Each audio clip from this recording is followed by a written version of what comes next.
I just wanted to sit and talk about some things that are just on my mind. I am trying to finish up writing my dissertation, and I'm almost done. And this process has taught me a lot about myself in terms of how I actually deal with certain situations that seems to be a metaphor for pretty much everything that I do. In that I get so close to finishing something that I feel like I deserve to take a break and don't end up finishing it when I'm in the mood to finish it, which is really interesting. So I'm trying to fight through that, obviously, because I have to finish my dissertation. I have to defend my dissertation in a couple weeks. So, I can't just sit around and not do anything. I have to get it done.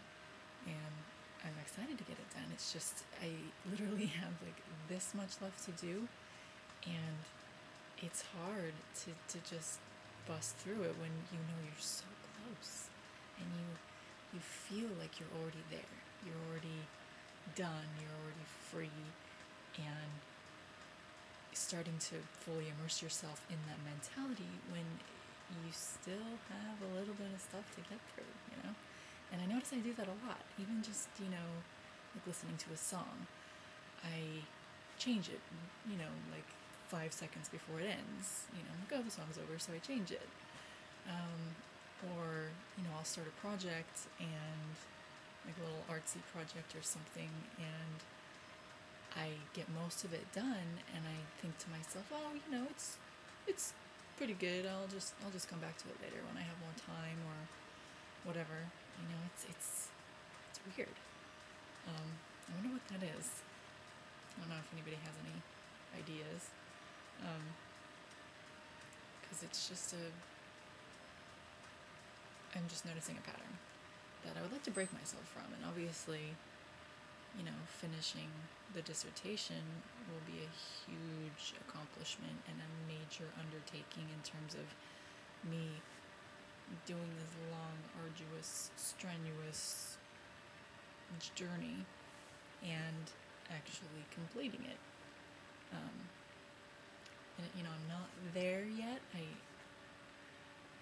keep thinking of the days that, after my defense, when I'm already Dr. J officially, and, my mind's already there. And, there's that little voice inside me that's like, you're not there. You're still here. You're still on the other side of that. You haven't punched through yet.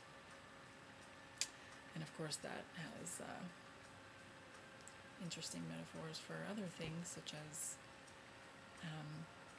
various forms of transformation that people go through in their lives that are always really difficult. And the closer you get to finishing, the more intense it gets, because you're close. You're just about there. And so you kind of stopped trying as hard when you knew that you still had miles to go. I'm not necessarily a runner. I don't do marathons or races, but I'm not sure if that's something that is encountered. Like, say you've been running this long marathon, and, you see the finish line, and you just want to be there. You envision yourself crossing it and being able to sit down and relax and celebrate and have a glass of water and take a deep breath and know that you finished, that you crossed that line.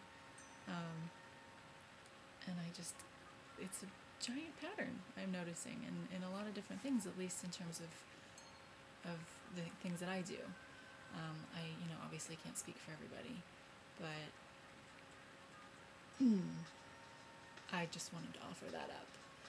In case anybody else might be going through something where you feel like you're having a hard time completing it, and finding the diligence and the will within yourself to just power through it, just get it done.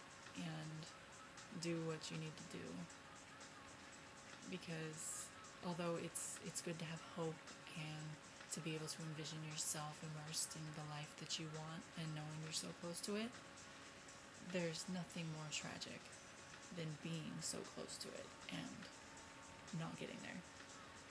You know, quitting the race right before you get to the finish line, or, you know, writing an epic book and not actually finishing it, or, you know, whatever pertains to you personally that you might be going through. So, just food for thought. Yeah, I'm going to close out with my other singing bowl that I have.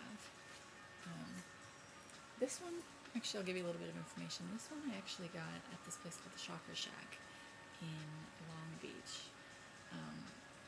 And I'll actually leave that story for another video, because the whole events leading up to me finding this particular singing bowl and actually my big selenite crystal that I found on the same day, a really interesting story of synchronicity and just beautiful moments and getting things when you need them. So this is like my higher vibrational, angelic singing bowl that, you know, takes me to a very, very high energy place when I listen to the sounds that it makes.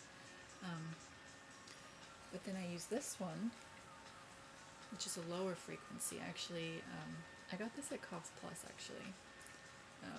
And it was funny because nobody in the store seemed to know what it was, which I thought was funny. And it was only like $20, which I was like, wow, that's a good deal for a singing bowl.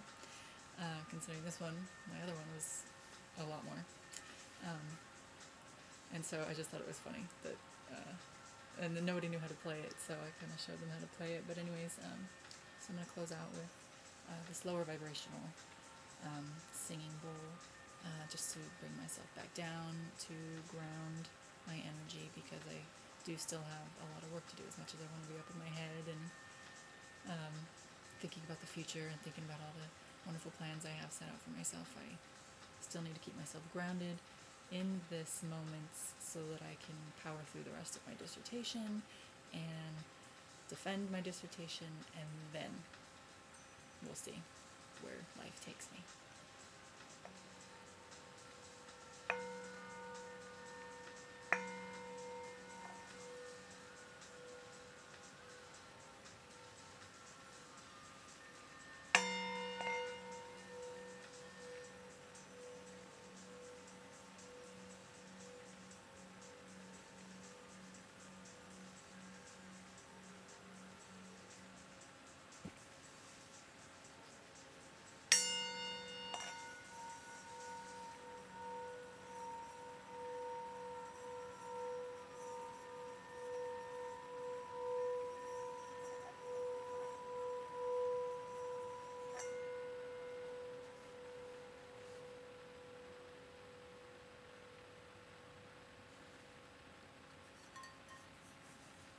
Thank you for listening. Thank you for watching. Have a wonderful day.